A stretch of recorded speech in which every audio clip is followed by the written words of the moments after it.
Oke, Assalamualaikum warahmatullahi wabarakatuh. Selamat malam, Bang Naufal. Kami dari kelompok 6 izin mempresentasikan proyek akhir kami yang berjudul Pet Food Dispenser. Eh, Anggota kelompok kami terdiri dari Fatan Gani Akbar dengan NPM 2306156731, lalu Febi Andika Samudra dengan NPM 2306156706, lalu Ajeng Wanda Amani dengan NPM 2306156712, dan saya sendiri Raffi Nur Rafsanjani dengan NPM 2306156725. Lalu bab satu pendahuluan. Next. Kayak latar belakang. Seperti yang kita tahu, perkembangan teknologi otomasi saat ini itu semakin dibutuhkan untuk membantu aktivitas manusia yang padat. Dan salah satu penerapannya adalah dalam perawatan hewan peliharaan, khususnya pada kegiatan memberi makan yang sering terlewat karena kesibukan manusia. Dan untuk mengatasi hal tersebut, eh, kami memberi solusi berupa sistem pemberi makan otomatis yang efektif dan praktis.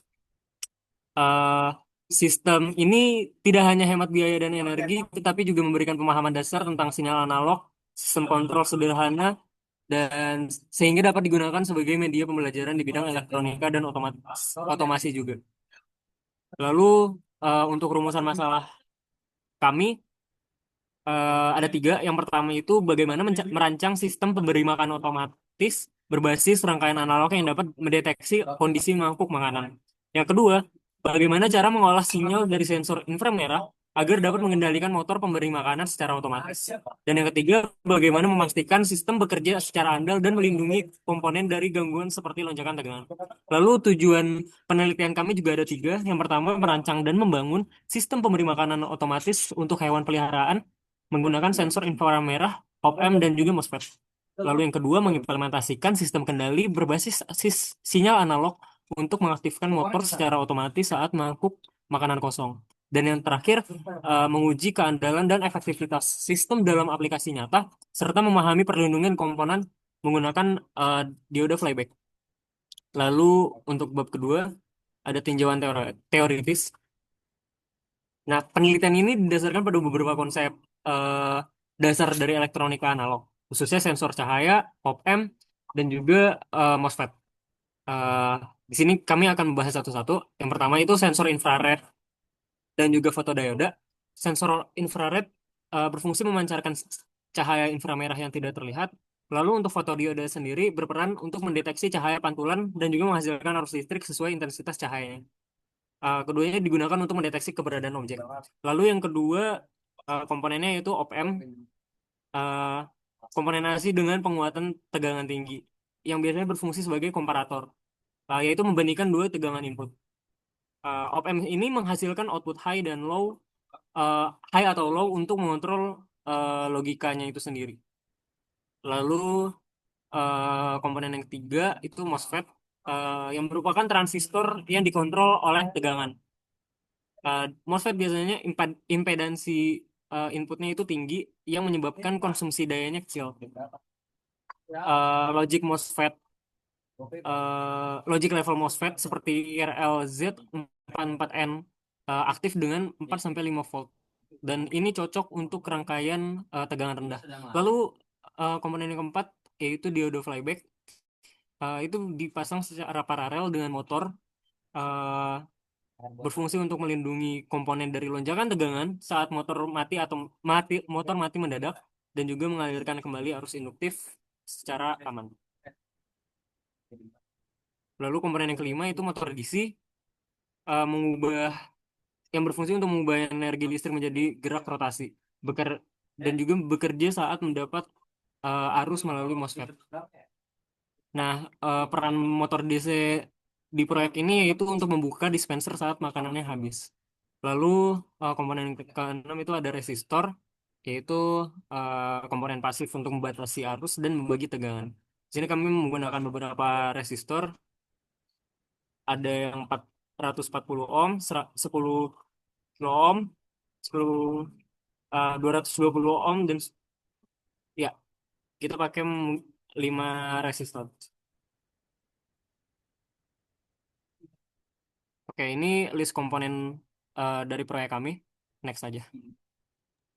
Baik, selanjutnya nama saya Ajeng Wandamani dari 23061567112, metode penelitian dari proyek akhir kami, yaitu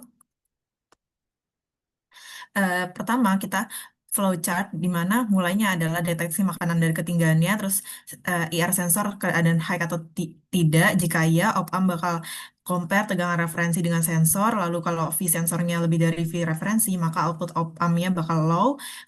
Lalu output op-ampnya dihubungkan ke MOSFET. Jika tidak, jika IR sensornya tidak keadaan high, maka V sensornya kurang dari V referensi. Lalu output op-ampnya bakal high, lalu output op-ampnya dihubungkan ke MOSFET, MOSFET-nya bakal bertindak sebagai low side switch untuk mengontrol motor DC, lalu gate MOSFET-nya bakal low, yang artinya motor bakal mati dan mulai kembali. Nah, melanjutkan saat IR sensornya keadaan high, bahwa output op-ampnya dihubungkan ke MOSFET, MOSFET-nya bakal bertindak sebagai low side switch untuk mengontrol motor DC. Gate MOSFET-nya high, lalu kalau gate MOSFET-nya high, MOSFET-nya bakal keadaan on dan motornya nyala, maka pakan kucing atau ya kucing dikeluarkan. Baik, metode yang kami lakukan adalah berbasis eksperimen di mana dilakukan dulu simulasi software Proteus, kemudian dibuat rangkaian fisiknya sebagai validitas apakah Proteus ini bisa dibuat di real life atau tidak rangkaian ini berbasis analog. Next. Untuk pendeteksi cahaya pantulan makanan digunakan bagian rangkaian ini. Untuk komparator sinyal sensor dan tegangan referensi op-amp digunakan bagian rangkaian ini. Untuk komparator MOSFET, untuk MOSFET switching dan motor DC digunakan bagian rangkaian ini. Oke, baik. Lanjut ke bab 4 hasil penelitian. Sebelumnya perkenalkan Fatan Gani Akbar dengan NPM 230615671. Oke, kita langsung masuk saja. Nah, jadi dari sistem simulasi Proteus ini, ya, sistem memberi makanan otomatis untuk hewan yang pelihara yang dirancang dan diuji secara virtual. Jadi ya, kalau misalkan, jadi kita akan berbasis penelitiannya adalah makanannya itu ada di mangkuk atau tidaknya dan berdasarkan pantulan cahaya yang dipantulkan oleh makanan di dalam mangkok tersebut. Nah, jadi eh, prinsip kerjanya tuh ada dua, ya, yaitu saat motornya on dan motornya off. Nah, apa sih analogi eh, cara kerjanya motor off dan motor on? Nah, kalau misalkan motornya off, berarti kan tidak ada apa? Kan berarti makanannya itu sudah high ya, makanannya sudah terdeteksi oleh sensor. Nah, di saat itu terjadilah pantulan cahaya. Di saat terjadinya pantulan cahaya, arus yang dihasilkan oleh fotodiode akan menjadi tinggi. Nah, arus fotodiode ini menjadi tinggi, lalu nanti di-invert oleh ohm, lalu dikomparasi dengan tegangan referensi. Nah, saat di-invert ini tegangannya kan akan berkebalikan ya. Jadi dari tegangannya high menjadi tegangannya low. Nah, saat tegangannya low nanti jadi MOSFET-nya jadi low side switching, habis itu motornya nanti mati. Nah, untuk motornya on, berarti makanannya kan tidak ada ya. Nah, ketika makanan tidak ada, berarti tidak ada pantulan cahaya yang eh, dihasilkan oleh IR emitter ke fotodiode. Nah, pada hal ini ya berarti arus pada fotodiode kan akan rendah. Lalu di inverting berarti hasilnya bakal menjadi tinggi. Lalu mengaktifkan MOSFET-nya menjadi high side switching dan akhirnya motor menyala. Ah iya, juga jadi kita juga eh, di sini MOSFET-nya menggunakan IRLZ 44N. Nah, mengapa? Karena IR emitter kan ada memiliki batas voltage yang rendah ya. Sementara MOSFET ini memiliki requirement untuk voltage saturation mode itu lumayan tinggi, sekira-kiranya 8 volt. Yang NPN biasa ya IR FZ44N. Nah, dengan itu kita menggunakan IRLZ44N ini karena untuk dia menjadi saturation mode, dia hanya butuh 5 volt sehingga rangkaian tidak memerlukan high voltage saja dan IR emitter tetap aman dan tidak overheating. Nah, terus kita juga punya diode ya. Diode ini tuh berfungsi sebagai flyback ya. Ya, jadi kalau misalkan motornya menyala, itu ada EMF feedback lah dari motornya. Jadi eh, dan ini akan membahayakan kerangkaian ke circuitnya kita ya, karena kan dia memiliki tenggakan induktif. Nah, kalau misalkan kita tidak preventif terhadap itu, jadi degradasi rangkaiannya menjadi lebih cepat dan komponennya jadi mudah lebih rusak. Gitu sih. Oke, ini untuk demonstrasinya.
Oke, mungkin inti untuk tabel kondisi operasi perangkat ya yang tadi sudah jelaskan ada dua kondisi yaitu ketika makanannya ada dan makanannya tidak ada pada mangkok. Oke, selanjutnya perkenalan diri. Saya Febian Dika Samudra dengan NPM 2306756 yang akan membahas dari pembahasan proyek akhir kita. Nah, di sini prinsip kerjanya seperti yang Otan bilang tadi, kalau sistem pekan otomatis kita itu prinsip itu hack based detection pada mangkuk makanan yang dideteksi oleh sensor inframerah yang terdiri dari IR emitter D2 dan fotodiode D4. Nah, prinsip kerjanya kalau mangkuk kosong itu kalau sinar inframerah dari D2 itu dipantulkan ke mangkuk dan diterima kembali oleh D4 dan itu kan meningkatkan tetes cahaya yang diterima fotodiodanya. Kalau mangkuk penuh dengan adanya makanan menghalangi pantulan cahaya menyebabkan turunnya intensitas cahaya yang diterima dari empat. Nah, di sini ada op-amp sebagai komparator. Nah, komparator inverter ini digunakan agar diode itu mendeteksi sinyal high saat mangkok kosong dan pantulannya kuat dengan tegangan pada input inverter melebihi V referensi. Hal ini menyebabkan untuk op-amp menjadi low. Sedangkan jika diode mendeteksi sinyal low-nya, mangkoknya itu penuh, pantulannya lemah, tegangan pada input inverter ini di bawah V referensi dan menyebabkan op-amp menjadi high. Next. Yang kedua itu ada pengendalian motor DC dengan MOSFET-nya. Dan di MOSFET kita itu berfungsi beroperasi dalam dua mode utama saat switching. Nah, yang pertama itu kayak mode cut off-nya. Jadi ketika uh, tegangan gate source-nya itu lebih kecil dari tegangan abang threshold-nya itu ketika dia tuh kondisinya tidak terbentuk sehingga MOSFET bertindak sebagai saklar terbuka. Tuh. Terus mode saturation-nya itu ketika VGS melebihi VTH itu hambatan drain source-nya itu menjadi sangat kecil. Jadi MOSFET itu mengalirkan arus besar dengan kerugian yang dayanya rendah juga bertindak sebagai saklar tertutup. Nah, pas dalam proyek ini maka kosong output op amp adalah low, VGS MOSFET itu menjadi low juga tuh kurang dari VTH. Dan MOSFET itu masuk mode cut off, motor DC-nya mati dan cutoff tetap tertutup. Sedangkan kalau mangkok penuhnya itu output op amp-nya itu jadi high dan VGS MOSFET menjadi high karena ILZ44-nya itu adalah logic levelnya MOSFET-nya. Nah, tegangan ini cukup untuk saturasi. Nah, MOSFET masuk mode saturation, motor DC-nya berputar dan katup terbuka untuk mengeluarkan makanan. Dan yang ketiga itu proteksi untuk dioda flyback-nya. Dan kita menggunakan dioda 1N407 dipasang paralel terbalik dengan sebagai flyback diode-nya untuk melindungi MOSFET dari tegangan induktif yang muncul saat motor DC itu dimatikan. Ketika MOSFET-nya off, itu dioda menjadi forward bias dan menjadikan jalur aman bagi arus induktifnya. Juga mencegah lonjakan tegangan yang dapat merusak komponen. Ini memastikan kayak keandalan dan keselamatan sistem yang kita buat. Next. Baik, selanjutnya kesimpulan.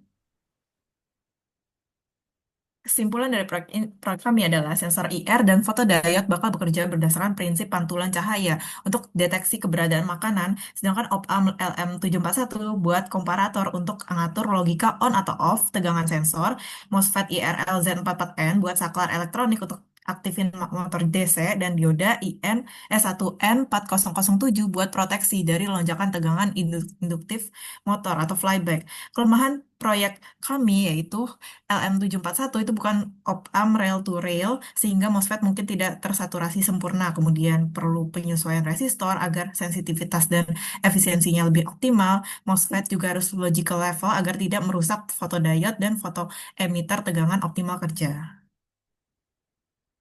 Berikut referensi yang kami gunakan.